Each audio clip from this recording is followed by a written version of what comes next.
بسم اللہ الرحمن الرحیم۔ آج انشاءاللہ اس درس میں چلنے پھرنے کے کچھ آداب بیان ہوں گے۔ تو سب سے پہلے یاد رکھیے، دولت، اقتدار، حسن، علم و فن میں امتیازی شان، طاقت کا گمان اور ایسی ہی دوسری چیزیں جو انسان میں تکبر پیدا کرنے کا ذریعہ بنتی ہیں، وہ لازماً ایک خاص طرز کی چال میں ڈھل کر ظاہر ہوتی ہیں، جسے دیکھ کر نہ صرف یہ معلوم ہو جاتا ہے کہ آدمی کسی گھمنڈ میں مبتلا ہے، بلکہ چال کی شان یہ تک بتا دیتی ہے کہ اسے کس چیز کا گھمنڈ ہے۔ آدمی کی چال میں اکڑ اور اتراہٹ اور فخر و غرور کی شان لازماً اس وقت پیدا ہوتی ہے جب اس کے دماغ میں تکبر کی ہوا بھر جاتی ہے اور وہ چاہتا ہے کہ دوسروں کو اپنی بڑائی محسوس کرائے۔ قرآن کریم نے اس گری ہوئی اخلاقی کمزوری کی اصلاح ان الفاظ میں فرمائی کہ وَلَا تَمْشِ فِي الْأَرْضِ مَرَحًا۔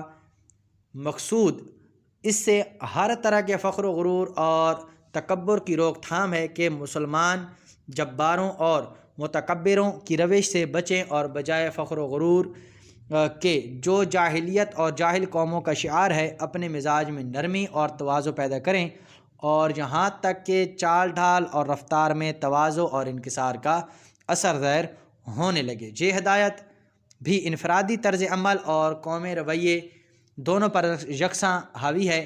اس سلسلہ میں چند آداب یہ ہیں جو اسلام نے ہمیں بخشے۔ نمبر 1، آدمی کو راستہ میں سنجیدگی اور خاکساری اور انکساری کے ساتھ قدم اٹھانا چاہیے۔ نمبر 2، اس کا لحاظ رکھنا چاہیے کہ قدم ظاہری اور معنوی اعتبار سے کہاں پڑ رہا ہے، یعنی ہم کہاں جا رہے ہیں۔ ظاہری طور پر یہ ہے کہ آدمی دیکھے کہ میرا گندگی میں تو قدم نہیں پڑ رہا، اور معنوی طور سے یہ مراد ہے کہ ہم جا کہاں رہے ہیں، کیا کسی نیک محفل میں جا رہے ہیں یا برائی والی محفل میں جا رہے ہیں۔ بہرحال ظاہری اور معنوی اعتبار سے جو ہے اپنے قدموں کا خیال رکھنا ضروری ہے۔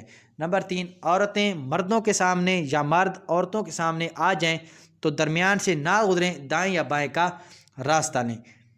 نمبر 4، عورت کو بجنے والے زیور مثلاً پازیب، جھانجھن پہن کر چلنے میں زمین پر زور زور سے پاؤں نہیں رکھنا چاہیے، کیونکہ اس کی آواز سے سننے والوں کے خیالات میں انتشار پیدا ہوتا ہے۔ نمبر 5، عورتیں خوشبو لگا کر اور دوسروں کے حواس کو مشتعل کرنے والی چیزیں استعمال کر کے ہرگز گھروں سے نہ نکلیں۔ نمبر 6، عورتیں بلا ضرورت اپنی آواز غیر مردوں کو نہ سنائیں۔ ضرورت پڑنے پر بات کرنے کی اجازت تو خود قرآن کریم میں دی گئی ہے، لیکن جہاں نہ اس کی ضرورت ہو اور نہ کوئی دینی یا اخلاقی فائدہ، وہاں اس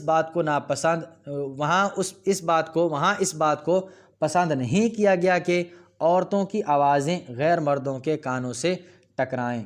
مٹر گشت اور محض تفریح طبع کی خاطر بازاروں اور دکانوں پر جانے والی عورتیں ذرا اس کا خیال رکھیں، اور یہ بات تو بڑی بے غیرتی کی ہے کہ شوہر نامدار بصورت برخوردار بچوں کو گود اٹھائے انگلی تھامے ہمراہ ہیں اور بیگم صاحبہ خریداری میں مصروف۔ نمبر 7، شریف عورت جو باضرورت گھر سے باہر نکلے تو کسی بڑی چادر یا برقع سے اپنا سارا بدن سر سے پاؤں تک چھپا لے، جس سے اس کی اصل پوشاک اور زیب و زینت کی ساری چیزیں چھپ جائیں اور چادر یا نقاب کا کچھ حصہ منہ پر بھی آ جائے۔ نمبر 8، خوشنما کپڑے،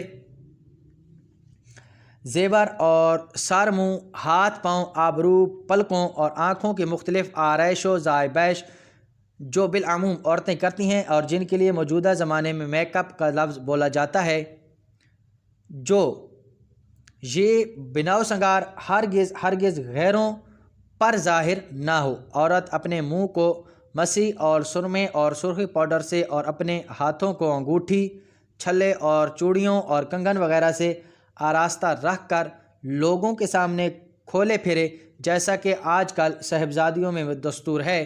شریف مسلمان عورت کے لیے یوں ہی ننگ و عار ہے۔ نمبر 9، راہ چلتے نگاہیں نیچی رکھیں۔